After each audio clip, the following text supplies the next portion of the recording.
الله الكافي ربنا الكافي قصدنا وجدنا الكافي لكل كافي كافنا نستعينه ونستغفره ونعوذ بالله من شرور أنفسنا ومن سيئات أعمالنا من يهده الله فلا مضل له ومن يضلل فلا هادي له. أما بعد.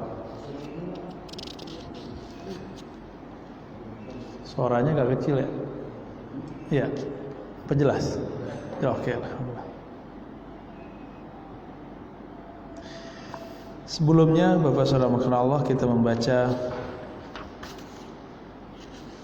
bagian azkar wa da'awat, ya, zikir-zikir dan doa-doa dari kitab Mukhtasar Minhajul Qasidin karya Imam Ibnu Qudamah.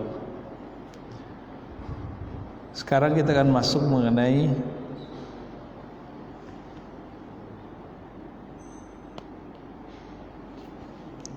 bayan adadi auradil lail wan nahar. Penjelasan, jadi udah jadi bahasa Melayu ya, bayan. Cuma yang sering pakai ini orang India. Orang India itu kalau ceramah nyebutnya bayan. Nah, itu dipakai di jemaah tabligh, memberi bayan. Nah, berarti memberikan ceramah. Penjelasan ada di auradil lail.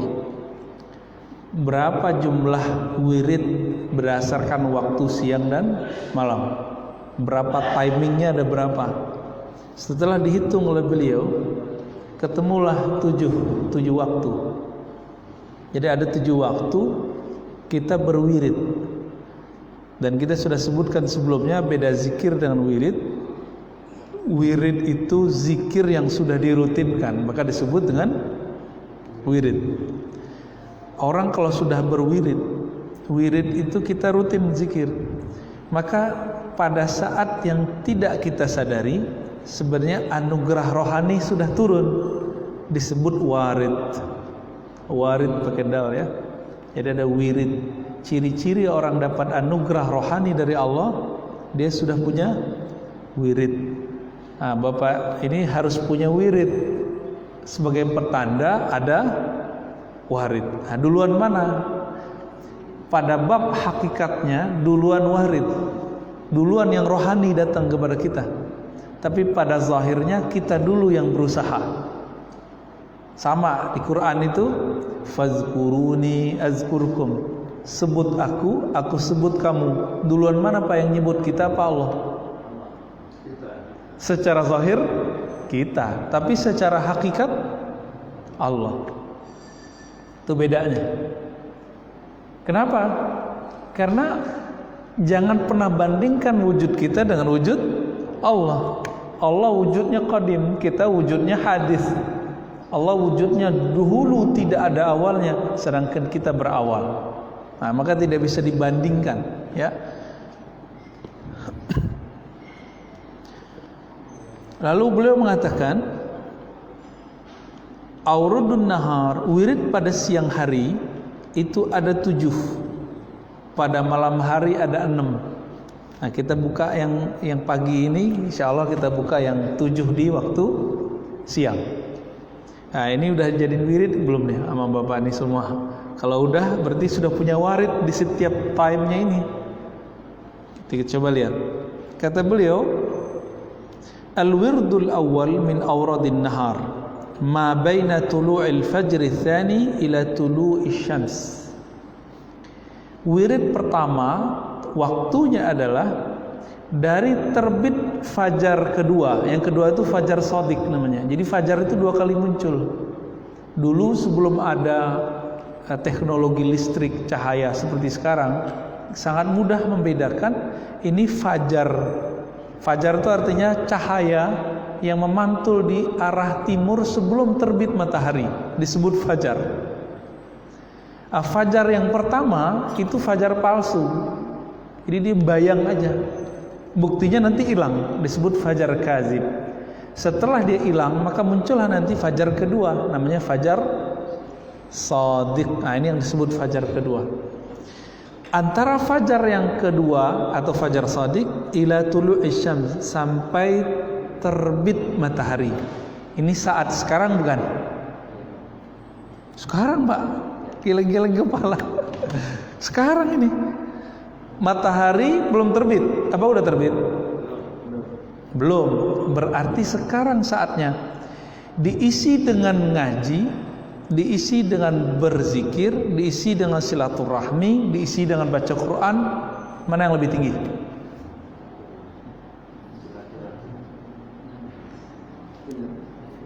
Silaturahmi. Oke, apalagi nih? Zikir, baca Quran, ngaji, belajar, ma'rifat. Mana yang lebih tinggi? Ngaji Pak. Kita ngaji sesaat itu lebih afdal daripada zikir 1000 saat. Ngaji apa? Ngaji mengenal Allah. Tapi kalau ngajinya ngelantur ya, hujat-hujat orang, nyala-nyalain orang ya nggak masuk. Ngaji yang menghantarkan kita mengenal Allah Subhanahu Wa Taala. Nah ini kan salah satunya nih. Time saat kita mengenal Allah itu memandang hambanya. Nah ini saat Allah memandang. Siapa saja yang memakmurkan waktu antara terbit fajar pertama, yang kedua yaitu waktu subuh sampai terbit matahari, maka Allah pandang dia sebagai hambanya, kekasihnya. Gitu.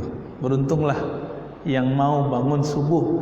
Jadi kita lupa, dikira rahasia subuh itu cuma di jamaah. Enggak, dia berlanjut sampai terbit matahari. Maka Nabi mengatakan, aku duduk berzikir atau berwirid atau ngajar di masjid dari ba'da subuh sampai terbit matahari lebih aku cintai daripada dunia dan seisinya.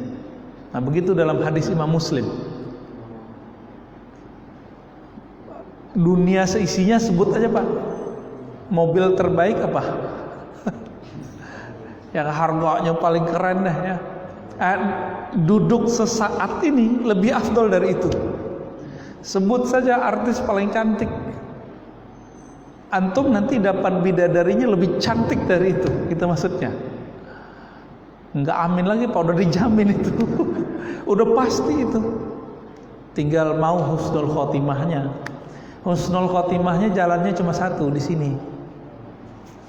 Mau sejahat apapun orang, kalau mau husnul khotimah di hati ini, dia buang semua kebencian dari hatinya, kebusukan dari hatinya.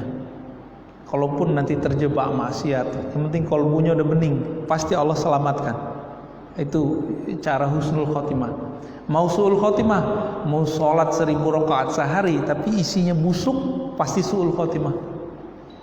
Isinya ngerendahin orang, benci ke orang, ghibahin orang, hasad sama orang, tabak sama orang, sombong dengan ibadahnya, sombong sama ilmunya yang sedikit itu. Udah Pak, su'ul khotimah pasti. Ini yang Nabi katakan, demi yang menggenggam zatku, jiwaku, ya, fawalladzi la ilaha ghairuh, yang tiada yang berhak disembah selain dia. Ada orang beramal, amalnya itu menghantarkan dia sampai ke depan surga, jarak dengan surga cuma sejengkal. Fayasbiqu alaihil kitab, tapi ketentuan berlaku. Apa ketentuan berlaku? Kalau zahir taat, dalam enggak taat pasti masuk neraka. Faya'mal bi'amali ahlin nar, beramal dia sesaat itu sebelum nafasnya berpisah dengan badannya. Di saat dia beramal amal ahli neraka itu dicabut nyawanya. Ahli neraka apa ahli surga?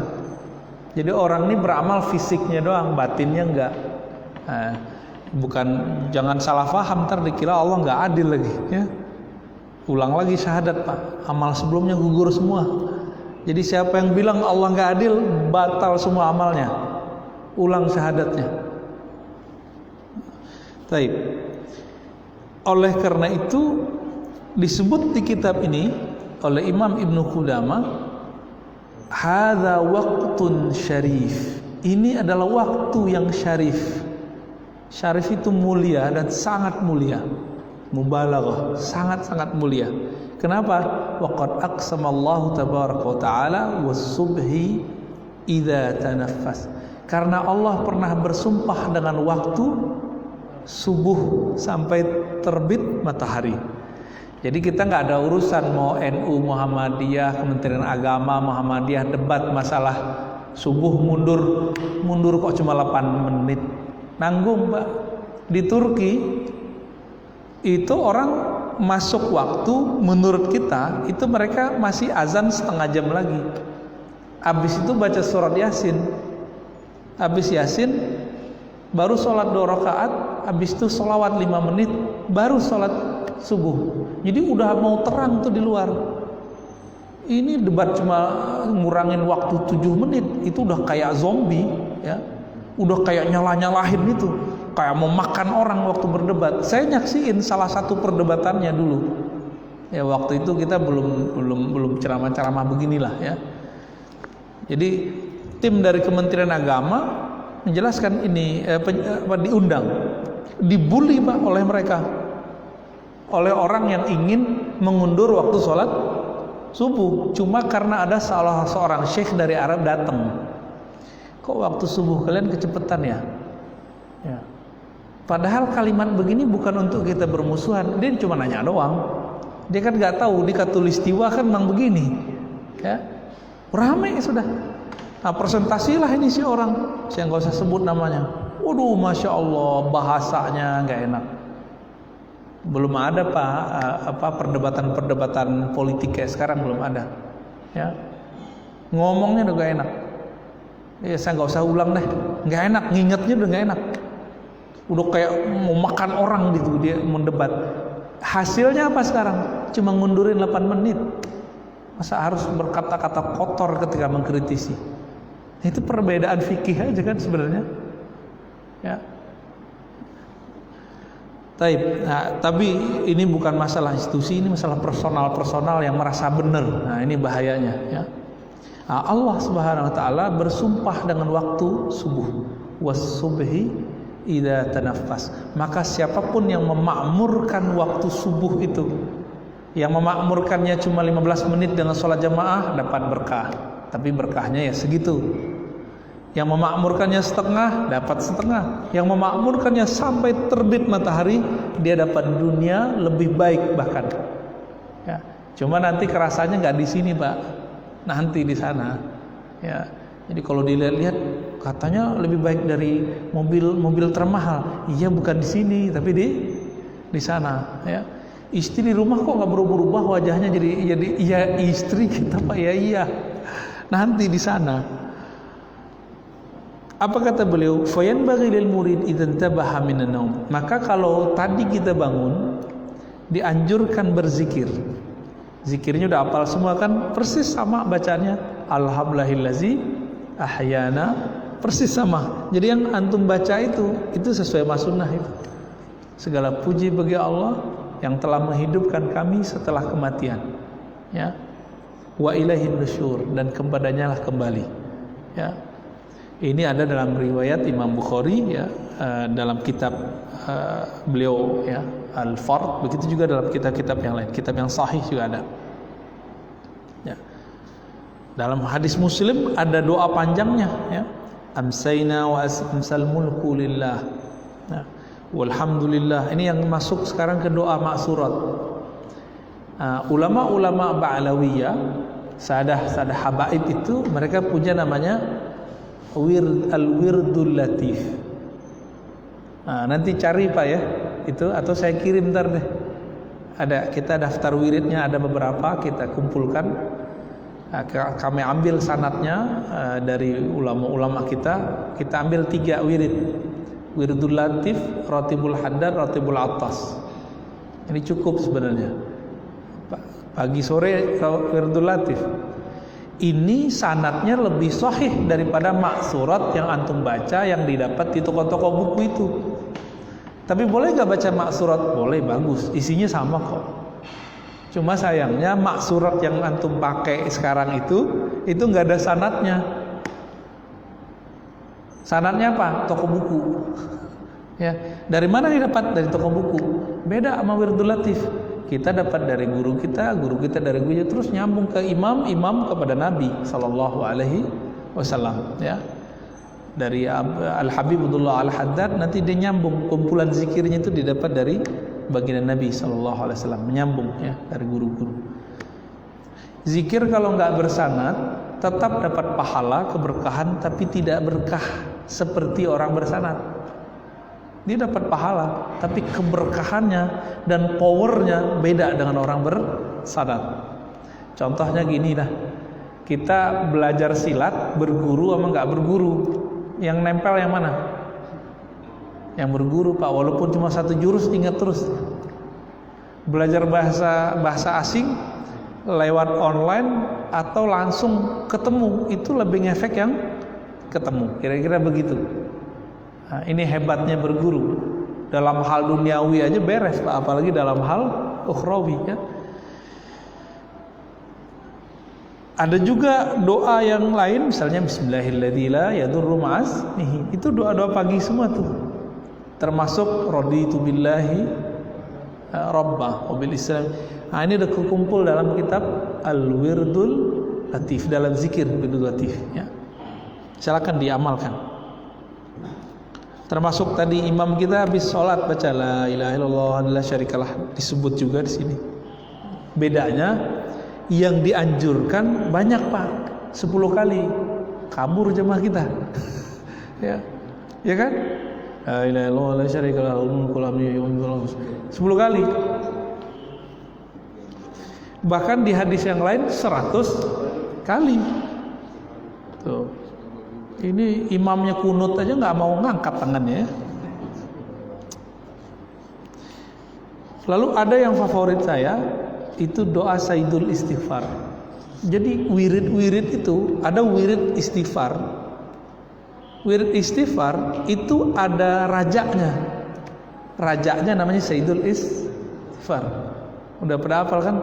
Allahumma anta rabbi la ilaha illa anta khalaqtani wa ana 'abduka wa ana 'ala ahdika wa wa'dika mastata'tu a'udzu bika min syarri ma sana'tu wa a'udzu bika bi ni'matika 'alayya wa a'udzu bi faghfir li maghfiratan min indika fa innahu la yaghfiru dzunuba illa anta. Kenapa disebut dia Sayyidul Istighfar, rajanya istighfar? Karena isinya itu manja-manja sama Allah. Mau diterjemah nggak nih? Kita terjemah ya. Kita jelasin isinya. Apa kata Nabi mengajarkan? Allahumma anta rabbi. Mulai dari Allahumma udah beres tuh. Allahumma udah dapat nama Allah Pak. Allahumma ini yang dipakai oleh dulu kaum Bani Israel. Elohim sama. Elohim itu bacaan mereka, Allahumma bacaan kita. Ya. Allahumma itu sangat mesra sekali manggil Allah, sangat sopan. Wahai Allah, duhai Allah, itu Allahumma. Anta Rabbi. Biasanya kita menyebut Allah itu dia. Sekarang kita hadirkan bahwa dia itu sekarang ada di depan kita, disebut anta. Maka dia menjadi raja istighfar. Kalau kita bilang astagfirullahaladzim, aku minta ampun kepada Allah, kayaknya Allahnya masih jauh. Ya, sekarang dipakai anta Rabbi, engkaulah. Jadi kayaknya dihadirkan Allah. Nah, ini maka dia menjadi raja. Ya, la ilaha illa anta, tiada yang berhak disembah kecuali engkau. Inilah zikirnya Sayyidina Yunus alaihi salatu wassalam ketika di perut ikan. Itu ikan nggak nyadar nangkep, ditelanlah itu seorang nabi namanya Yunus. Beliau di saat ditelan itu gelap itu Pak perut. Inilah khalwatnya Nabi Yunus dan mi'raj rohaninya. Apa yang dibaca oleh beliau? La ilaha illa anta.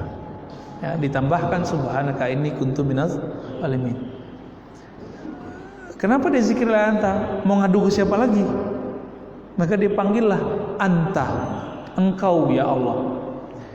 Itu ikan sakit Pak sebenarnya. Selama 40 hari itu ikan sakit sebenarnya. Dia mau muntahin gimana caranya.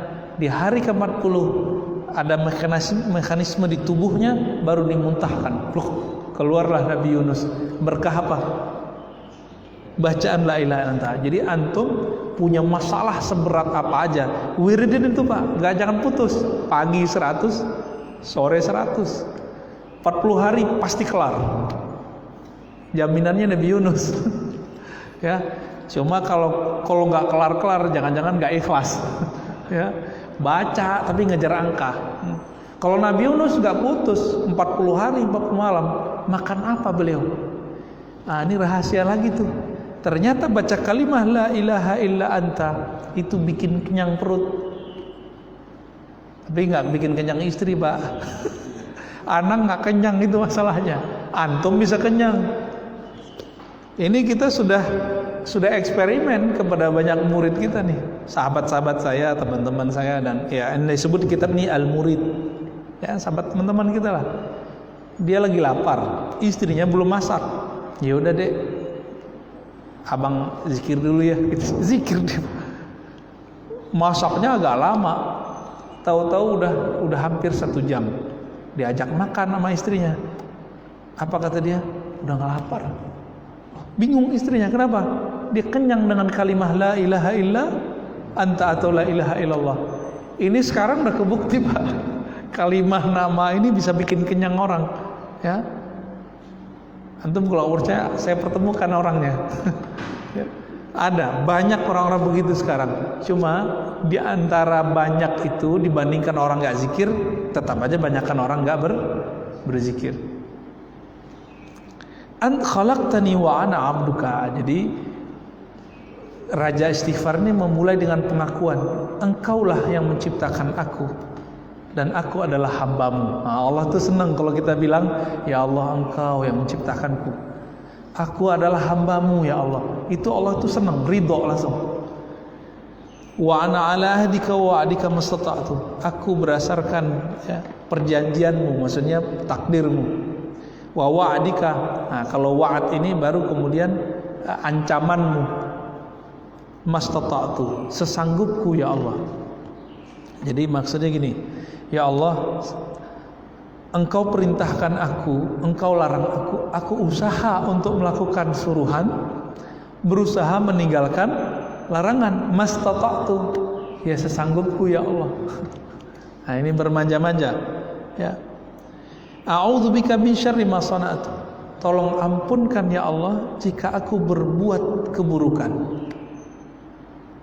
Nah, baru minta ampun di situ. Kenapa? Abu ulaka bi ni'matika alayya. Kalaupun aku bermaksiat kan engkau juga yang menciptakan aku. Nah, dipulangkan kepada Allah, tapi bahasanya halus. Bi ni'matika alayya. Aku pulangkan semua nikmat ini kepada engkau ya Allah. Ya kalau enggak engkau ciptakan aku, kan aku enggak maksiat. Nah, itu bahasa kasarnya, tapi bahasa halusnya, aku pulangkan dengan nikmat engkau ini kepada engkau kembali. Itu maksudnya. Kalaupun saya taat, Bapak nih taat, kita taat, tubuh yang taat ini pemberian Allah bukan? Ya. Allah pinjamkan tubuh ini, nih, maka pinjaman Allah ini bernama nikmat. Pantaskah kita setelah dipinjamkan tubuh ini lalu kita minta pahala dari taat yang kita pakai? Pantas gak? Kan gak pantas. Nah, tubuh pinjaman ini disetting oleh Allah bergerak. Kadang dia bergerak taat, kadang dia bergerak tidak taat. Nah, ketika tidak taat, nah beginilah bahasanya, tidak menuduh Allah, tapi kemudian bermanja-manja, minta ampun, tolong maafkan aku ya Allah. Abu'u bizambi, aku datang kepada engkau ya Allah dengan dosaku. Nah, ini pengakuan. Jadi di dalam Islam nggak ada pengakuan ke guru, nggak ada pengakuan ke pendeta, nggak ada pengakuan ke ustadz. Pengakuan itu langsung kepada Allah, ya. Faghfirli fa innahu la yaghfiru dzunuba illa anta, ya. Oleh karena itu ya Allah, ampuni aku karena tidak ada yang mengampuniku kecuali engkau. Jadi inti dari raja istighfar itu adalah ya bermanja-manja kepada Allah, lalu mengembalikan semua nikmat ini hanya milik Allah Subhanahu wa taala. Saya sering cerita, masih ingat ke Pak Fudail bin Iyad itu ngapain dia? Dulu sebelum orang mengenalnya sebagai syekh, beliau itu qat'ut thariq. Kalau ada orang kafilah jalan, itu dia kemudian rampas harta rampasan perang itu. Tapi bukan perang, itu rampasan aja tanpa perang. apa namanya, penyamun ya, perompak kalau di laut ya. Tapi chip rohani Fudail itu adalah kekasih Allah. Karena chip rohaninya itu bening, bercahaya, walaupun dia terjebak maksiat yang luar biasa, zalim yang tiada tara, Allah selamatkan dia. Nah, semoga ini ruh kita ini termasuk chip yang baik, amin ya. Walaupun tubuh ini banyak maksiat, nah, yang penting yang di dalam ini. Semoga kalau sudah benar sadar di situ, orangnya gampang tobat. Nah, gampang bertobat, bukan gampang maksiat.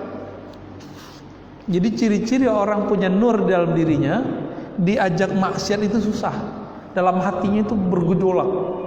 Nah, coba nih antum kalau bermaksiat bergejolak nggak dalam hatinya? Nah, berarti ada cahaya. Tapi bermaksiat nggak ada gejolak di hatinya. Nah, mungkin udah padam tuh. Hati-hati Pak. Ya, ini tantangan kita semua, termasuk saya. Saya nggak ada jaminan loh Pak, bener. Nggak ada jaminan saya ini nggak maksiat setelah ini. Nggak ada jaminan. Sama kita. Ala khatrin azim. Kita ini semuanya dalam kewaspadaan yang harus luar biasa. Ya, setiap saat. Nah, banyaklah doa-doa ini ya. Nah, doa-doa ini Nabi kan dalam riwayatnya cuma terpisah-pisah. Terpisah-pisah. Jika ada ulama mengumpulkan zikir-zikir tadi, bernamalah kumpulan zikir itu tarekat. Jadi tarekat itu adalah rumusan ulama terhadap zikir-zikir Nabi. Ini yang paling lucu apa? Ada seseorang dia mengatakan para sufi, para ahli zikir tarekat itu ahli bid'ah zindik. Ma'surat, wirid latif, ratibul hadad itu bercampur sama hadis palsu, hadis dhaif. Maka dibuatlah oleh dia kumpulan zikir-zikir sahih. Ini yang sahih. Kita lihat susunan juga, itu udah sama kayak buat tarekat baru. Dia nggak nyadar, dia bid'ahkan tarekat yang ada, dia bid'ahkan tasawuf, tapi dia buat tasawuf sendiri. Cuma namanya diganti tazkiyatun nufus, ya, beda-beda nama aja. Sama nggak tuh barangnya? Sama, dia juga kok. Nah, tapi apakah adil cara begitu? Nggak adil. Ya, dia bid'ahkan orang yasinan, isi yasinan ngapain Mbak? Coba setelah baca yasin orang baca apa? Quran. Setelah baca yasin bacanya Al-Fatihah, Alif Lam Mim sampai ayat kelima, ayat kursi, amalan Rasul. Itu ada di Sahih Bukhari semua. Zikir-zikir Nabi. Terus subhanallah bihamdi subhanallah itu ada semua di sini. Apain lagi? Salawat Allahumma sholli ala Muhammad wa ala. Ada semua di sini, tahlil. Jadi yasinan, tahlilan itu cuma nama rumusan ulama kita di lokal, isinya sama. Karena orang dia sudah buta mata, buta telinga, nggak mau mendengar, nggak mau melihat kayak pelan-pelan cari dalilnya kalau nggak percaya. Karena dia udah nggak mau, beda sama saya bid'ah. Nah, akibatnya begitu. Akhirnya keberkahan yang sudah tersebar banyak di muka bumi ini hanya sedikit yang bisa dia nikmati. Bukankah Nabi mengatakan idza marartum bi riyadil jannah farta'u, jika kamu melewati taman-taman surga maka petiklah. Nabi cuma sebut apa? Taman-taman surga. Ditanya, wahai Rasulullah, apa itu taman surga? Hilaquz zikr, halaqah zikir. Orang yasinan zikir enggak? Orang tahlilan zikir enggak? Orang rotiban zikir enggak? Zikir semua kok. Cuma kenapa? Nah, ini karena pemahamannya yang tidak sampai, nggak mau mendengar, nggak mau melihat. Ya, ntar kalau dipakai ayat lagi kan repot banget kita. Ya. Mereka pakai ayat untuk bantah kita. Kita juga bisa pakai ayat kok. Ya. Lahum qulubun la ya'qiluna biha. Kan jadi repot ntar kalau pakai ayat itu. Baik. Zikir-zikir ini dikumpulkan oleh Imam Ghazali dalam Ihya Ulumuddin, diringkas oleh beliau, dipakailah riwayat yang menurutnya tidak bermasalah. Nah, Itulah yang menginspirasi Imam Abdullah Al-Haddad, Al-Habib Abdullah Al-Haddad, menjadilah Rotibul Haddad Al-Wirdul Latif. Itu sebenarnya, ya. Ini nggak keluar dari itu. Nah, apa kata beliau? Fahazihil ad'iyah la yastaghnil murid an hifziha.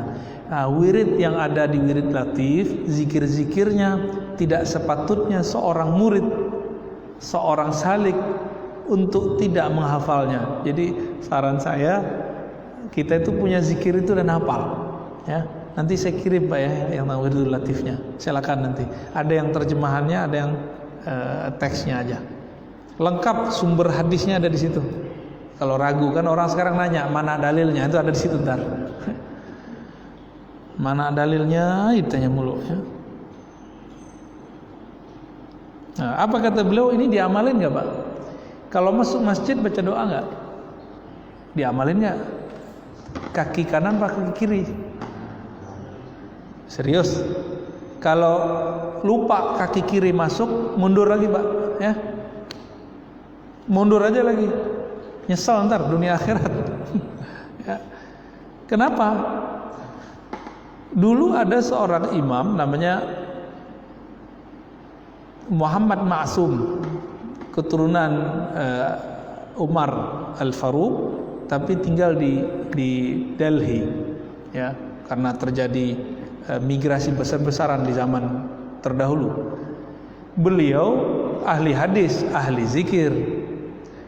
Masuk masjid lupa kaki kiri duluan. Pas kaki kirinya jatuh, dia inget jatuh, langsung pingsan 3 hari 3 malam nggak bangun-bangun. Pingsan. Waktu bangun dia minta ampun, ya Allah ampunkan saya karena kaki kiri duluan masuk ke masjid. Begitu ulama dahulu Pak. Kita main serobot-serobot aja ya. Ya, berharap dapat pahala 27, lupa sama adab. Adab padahal lebih tinggi daripada itu. Ya. Nah, keluar masjid kaki. Nah, ini luar masjid itu ini atau tempat sendal sono, nggak tahu nih ya. Nah, kita anggaplah ini pertama, habis itu yang ke sana. Kaki kiri Pak baru. Apa doanya? Masuk dulu, masuk. Kita cek sama nggak doanya di sini. Allah, waktu masuk apa Pak?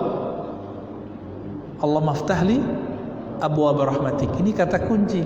Ya Allah, bukakan bagiku bukan satu pintu, abwaab, pintu banyak Pak, pintu.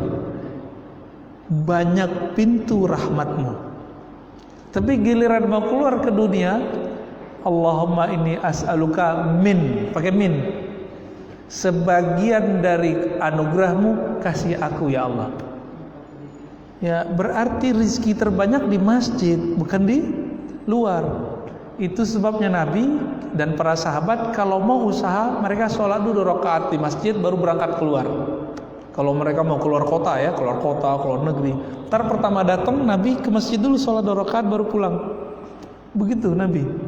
Cuma ini mungkin sunnahnya kita nggak bisa amalkan. Minimal kata Imam Nawawi, sebelum berangkat sholat safar di rumah. Di rumah kita sholat safar 2 rakaat. Ntar pulang sholat juga 2 rakaat, namanya sholat kudum. Sholat datang, sholatnya nyampe gitu ya. Ada nggak yang ngamalin sunnah itu? Bid'ah ya? Astagfirullah. Nggak bid'ah ya.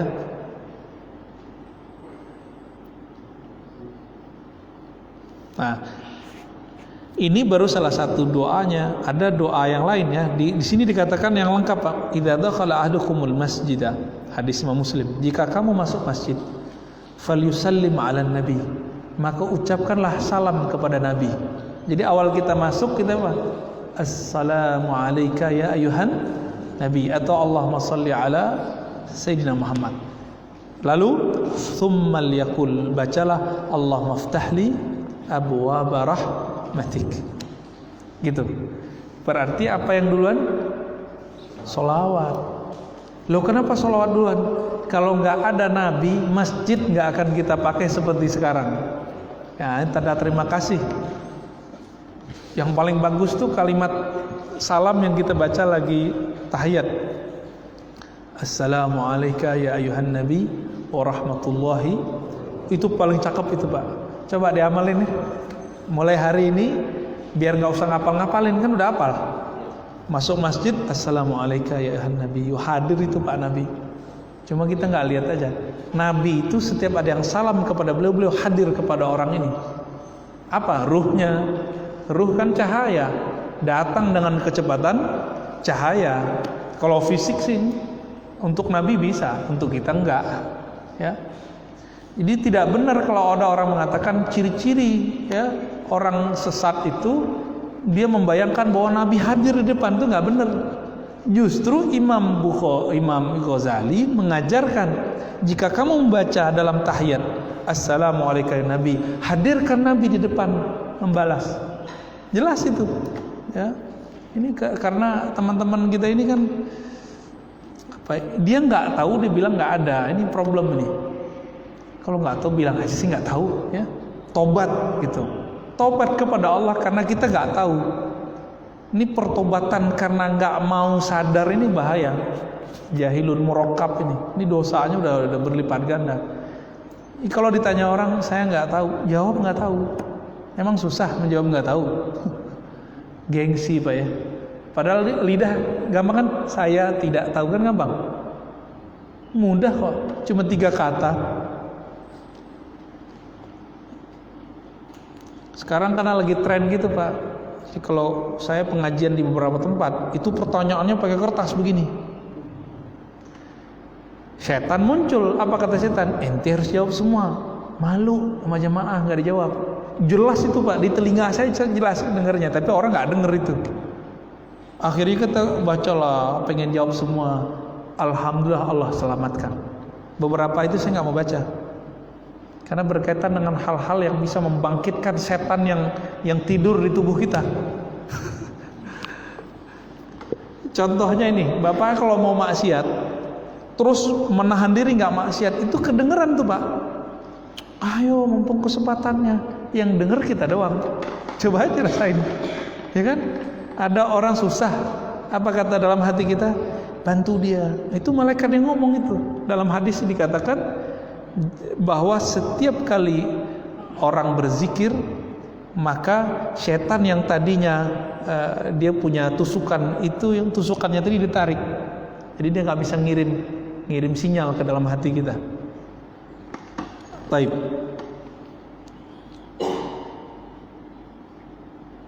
Nah, disebutlah beliau. Kita bacakan aja teksnya. Kesimpulan yang tadi ya. Tadi kan saya jelasin, habis sholat subuh duduk dulu kan gitu, sampai zikir sampai selesai. Benar apa kata beliau? Fa idza shallal fajra ustuhibba ayyam kusa fi makanihi. Jika dia selesai sholat fajar, sholat subuh, dianjurkan, disunnahkan dia duduk sampai terbit matahari. Mau zikir kayak, mau dengerin pengajian kayak, mau baca Quran. Nah kita karena sendiri, jadi Bapak ini kalau baca zikir sendiri biasanya langsung capek kakinya. Tapi kalau diajak ngaji, ceramah, dan ceramahnya kebetulan cocok, tahu-tahu udah selesai aja gitu. Sering ngalamin nggak? Tapi kalau nggak cocok, pukul-pukul kakinya Pak.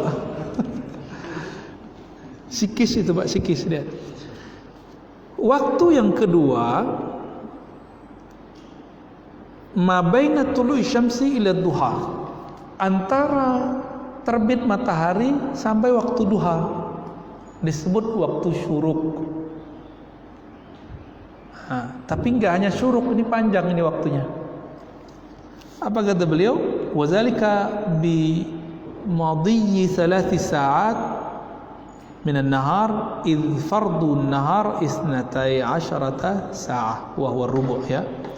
Nah, ini juga ada waktu mulia di situ ya. Bahkan duha masuk, kita masukin antara terbit fajar sampai duhanya dihitung.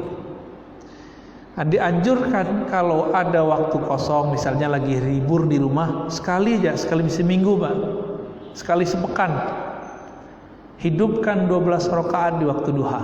Bisa nggak? Nanti syuruk, bang, ntar sholat nih. Syuruk itu waktunya bukan pas terbit matahari langsung syuruk, nggak mesti. Kalau kita lagi kajian, lebih afdal kajian daripada sholat 2 rakaat. Banyak orang lupa Pak, karena berharap dapat pahala gede, dia lupa kalau ngaji itu pahalanya jauh lebih gede. Bahkan kalau belajar itu jatuhnya bukan pahala, tapi dia masuknya ke bab al-falah was sa'adah, kebahagiaannya lebih gede melewati pahala-pahala yang ada. Pahala kan kenanya ke nafs, ke jiwa. Kalau ngaji tembusnya ke dalam ruh, lebih cakep Pak, lebih permanen dia.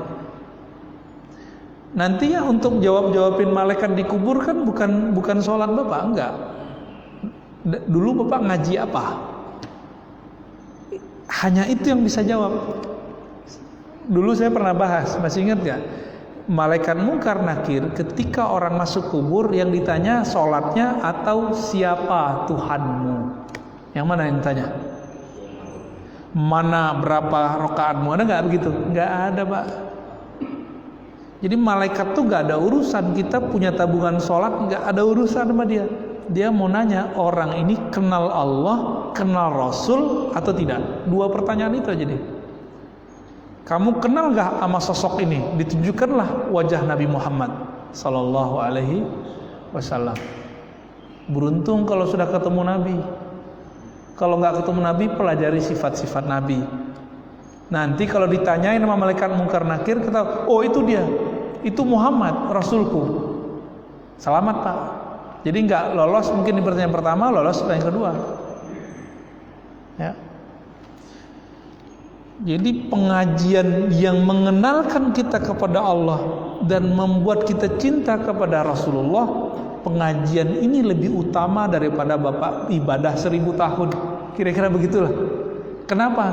Mau orang umurnya 1000 tahun, ibadahnya 1000 tahun, mati yang ditanya tetap aja siapa Tuhanmu, siapa Nabimu. Gak ada pertanyaan sholat, gak ada. Apalagi pertanyaan istrimu berapa, gak ada Pak. Nah, dia dianjurkanlah sholat duha. Tapi juga ada amal sosial. Ini uniknya di kitab ini. Jika ada teman sakit, maka jenguklah, ya. Iyadatil marid. Jika ada yang meninggal, tasyyi'i janazah, mengiringi jenazah. Al-hudur majlis ilmu, atau ada majlis ilmu tambahan, kita datang ke majlis ilmu tambahan tersebut. Dulu kan belum ada sekolah ya. Jadi dulu sebelum ada pesantren, maka mereka ngaji itu keluar, ya. Au qada'i hajati muslim, atau bantu orang Islam. Ternyata bantu orang Islam itu bagian dari wirid, ya. Terus wa illam yaf'al syai'an min dzalika tasyaghala bil qiraati wa dzikr. Kalau enggak ada lagi aktivitas amal sosial, baru ibadah ritual, zikir, baca Quran, gitu. Waktu yang ketiga antara duha sampai zawal. Zawal ini masuknya waktu zuhur. Duha itu mulainya itu kira-kira jam 7. Setengah 8 lah paling telat.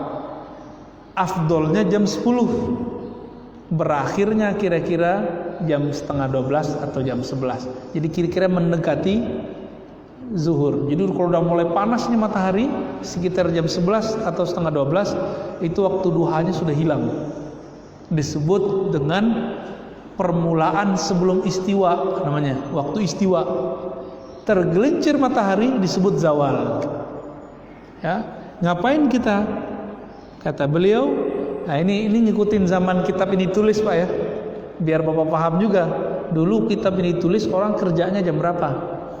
Al-istighal bil kasbi wal ma'ash wa huduris suq. Jadi dulu orang kalau kerja itu di jam-jam 11 itu telat ya. Menurut kita mah telat. Nah, supaya kita paham bahwa kitab ini ditulis di waktu kapan? Di waktu dulu orang bekerja di jam-jam tersebut. Ya, jangan disamain ya. Ya udah ngantor jam 11 deh.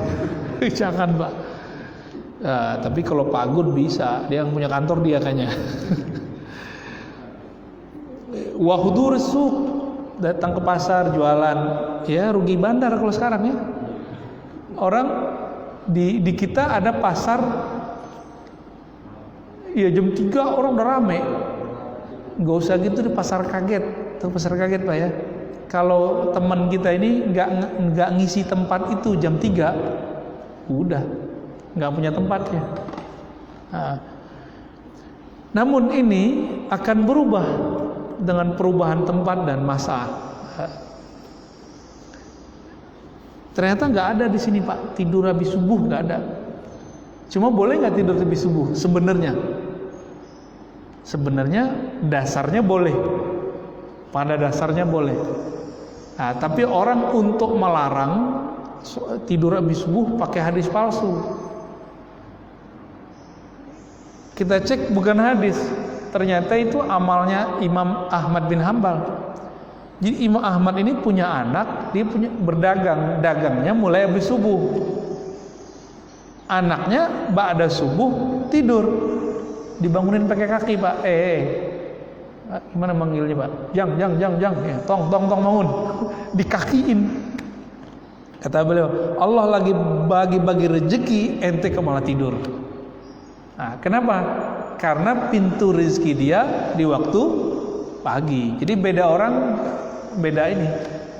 Apalagi security, tentara, polisi yang bertugas malam hari, nggak mungkin ngikutin model begini.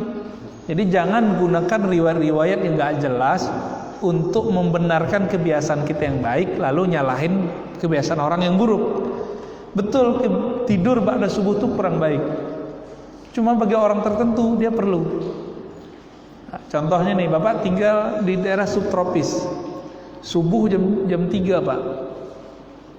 Terus mau ngapain habis itu? Kerja tetap jam 8. Mau ngapain habis itu? Coba tanya teman kita yang tinggal di Cina, ya, di Jepang, di Perancis, di Spanyol. Dia mesti tidur, kalau nggak kuat kerja. Jadi ada kalam-kalam di kitab ini, kalamnya cocoknya cuma untuk beberapa generasi, beberapa tempat. Jadi kitab ini bukan kitab suci. Ini kitab ini ditulis sesuai dengan masanya. Kita bisa sesuaikan kembali, ya. Nah, prinsip-prinsipnya kita ambil. Bisa juga kalau nggak kerja, kata beliau, qailulah. Apa arti qailulah? Nah, ini salah satu wirid Nabi. Jadi Nabi punya wirid bernama tidur. Jadi tidur itu bagi Nabi wirid Pak. Kapan Nabi tidur? Sebelum zuhur, kira-kira 1 jam lah paling lama. Berarti memang pas jam 11 sampai jam 12 itu Nabi tidur itu. Jadi Nabi tidurnya sebelum subuh, sebelum zuhur, ba'da isya, sampai sepertiga malam terakhir. Jadi tiga waktu Nabi tidur. Dan bentar-bentar doang Pak. Yang lama itu cuma ba'da isya. Ba'da isya mungkin Nabi tidur 3 jaman, 3 jam atau 2,5 jam. Total lah Nabi tidur setiap hari antara 4 sampai 6 jam. Paling lama 6. Paling standar 3 atau 4 jam Nabi tidurnya, ya. Makanya Nabi itu kuat fisiknya. Kalau kata dokter kita kurang tidur apa Pak? Darahnya gimana? Tinggi, ya. Kalau Bapak ini bukan karena kurang tidur, kurang gaji. Taib. Jadi qailulah ini kata Nabi, ya, bantulah sholat malammu dengan qailulah, gitu dalam hadis Tabrani. Bantulah kamu mampu sholat malam dengan cara apa? Qailulah. Ditelitilah oleh ulama-ulama kedokteran, ya, apa manfaat tidur sejenak di siang hari. Kalau bagi anak sekolah, apa yang dia pelajari itu ke-save dengan baik, rapi gitu di kepalanya.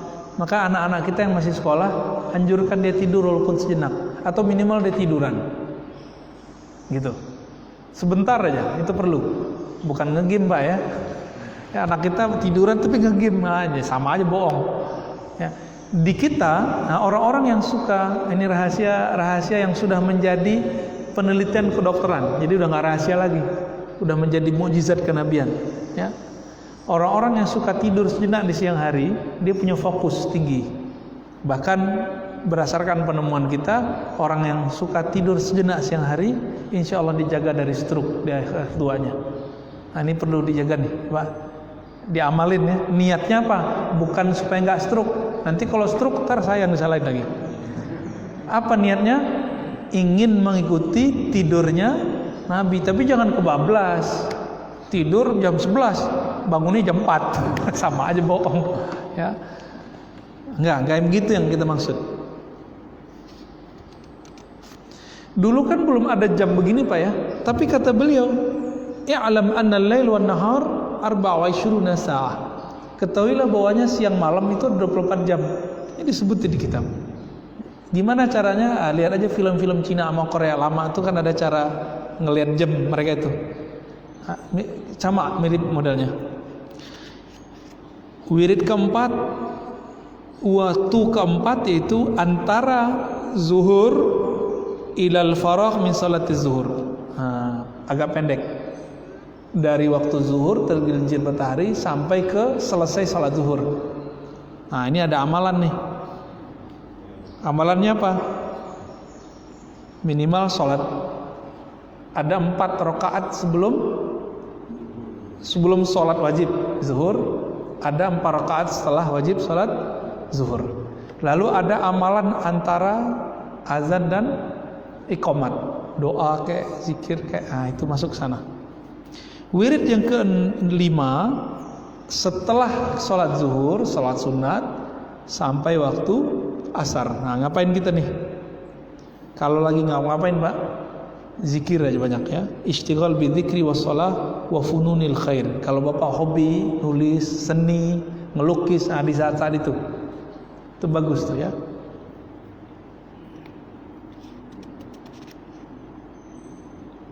Oke, tadi lupa saya. Antara zawal jam 11 sampai zuhur, apa kata beliau? Abwaabus sama tuftah. Pintu langit sedang dibuka. Nah, ini tadi waktu zawal dan zuhur. Nah, kita loncat lagi, Pak. Waktu yang kelima tadi apa? Antara selesai zuhur, sholat sunat zuhur sampai asar ya. Nah, kalau lagi waktu itikaf, niatkan walaupun cuma nyandar-nyandar, Bapak lagi amalannya biasa nih. Ada namanya amal ribat. Apa arti amal ribat? Nunggu sholat setelah sholat. Itu namanya amal ribat. Nabi menyebut fazalikumur ribat. Orang ini nanti punya rebet ikatan dengan surga. Apa amalannya? Selesai sholat dia menunggu sholat, tapi kepanjangan ya, dari zuhur ke asar. Lalu waktu asar sampai matahari menguning, tasfarra asyams ya. Tapi nggak boleh sholat di situ kecuali sholat qadha. Bapak misalnya udah biasa nih rawatib setelah zuhurnya 4, ada tamu kita baru 2 rakaat, maka boleh diqadha ba'da asar. Nah, namun ada satu hadis di Tirmizi antara azan dan salat asar 4 rakaat. Cuma hadisnya dhaif. Ya. Tapi pahalanya gede, dapat rahmat dari Allah Subhanahu wa taala. Makanya tidak disebut dengan salat rawatib sunnah muakkadah, tapi dia ghairu muakkad. Jadi salat antara azan asar dengan salat itu kan ada salat. Itu ghairu muakkad menurut ahli fikih ya. Tapi bagi Imam Ghazali enggak, bagi beliau masuk ini. Al-wirdus sabi'. Wird yang ke-7, ini yang terakhir, dari matahari mulai menguning merah di bagian barat sampai terbit. Nah, disebut oleh beliau ini waktun syarif, ini waktu yang sangat agung. Nah, waktu zikir pagi sore, sore itu waktunya yang tadi itu Pak. Orang kalau jaga ini dia akan merasakan kenikmatan luar biasa dalam hidupnya. Ya. Kata Imam Al-Hasan Al-Basri, kanu ashadda ta'ziman lil 'ashyi min awal an-nahar fayustahabbu fi hadzal waqt tasbih wa istighfar khassah. Jadi kalau sudah sampai di waktu tersebut, kita banyak-banyak tasbih, ya. Udah berapa tadi? 7 ya. Nah, ini kisi-kisi iktikaf sebenarnya. Jadi kalau Bapak Saudara beritikaf, gitu cara ngisinya. Nah, saya udah pernah buat tuh ya cara itikaf di bulan Ramadan. Kalau nggak ada guru atau nggak itikaf di masjid, bisa itikaf di rumah sendiri. Udah ada ini ya, dari jam sekian ke sekian. Nah, itu pun juga ijtihad sebenarnya, agak sedikit berbeda dengan ini. Oke, saya rasa cukup ya. Gimana? Udah syuruk?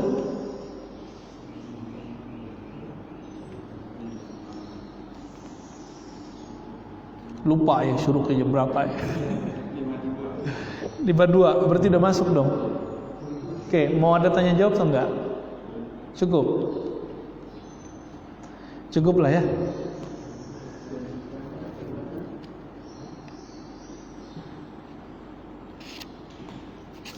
Terakhir saya tutup dengan kalam Imam Hasan Al-Basri. Apa kata beliau? Ya bna Adam, innama anta ayyam. Ya. Wahai manusia, kamu pada hakikatnya adalah hari, waktu. Jika nafasmu telah melewati satu nafas, maka telah habislah hari-harimu. Jadi tidak ada namanya umur bertambah, yang ada namanya umur berkurang. Ternyata itu kalam Al-Hasan Al-Basri. Nah, oleh karena itu Bapak Subhanahu Allah, teman kita sudah ada yang meninggal, kawan kita sudah ada yang mati, mulai COVID kayak, mulai apa kayak ya. Nah, ini ibrah mulai sekarang, coba mulai didisiplinkan waktu ngajinya sama waktu zikirnya. Diisi aja dengan yang baik-baik ya. Betul main handphone gak dilarang, tapi main handphonenya yang bermanfaat lah. Sehingga nanti kalau kita meninggal jangan lagi main handphone, Pak. Ini menakutkan itu. Semoga Allah mengisi rohani kita dengan cahaya-cahayanya, cinta kepadanya, rindu kepada Nabi Muhammad SAW, menghiasi badan kita dengan taat, menghiasi kepala kita, otak kita, pikiran kita dengan makna-makna yang baik, dan menutup hayat kita nanti dengan husnul khatimah. Amin ya rabbal alamin. Subhanakallahumma wa bihamdika asyhadu an la ilaha illa anta astaghfiruka wa atubu ilaik. Rabbana atina fid dunya hasanah wa fil akhirati hasanah wa qina adzabannar. Walhamdulillahi rabbil alamin. Assalamualaikum warahmatullahi wabarakatuh.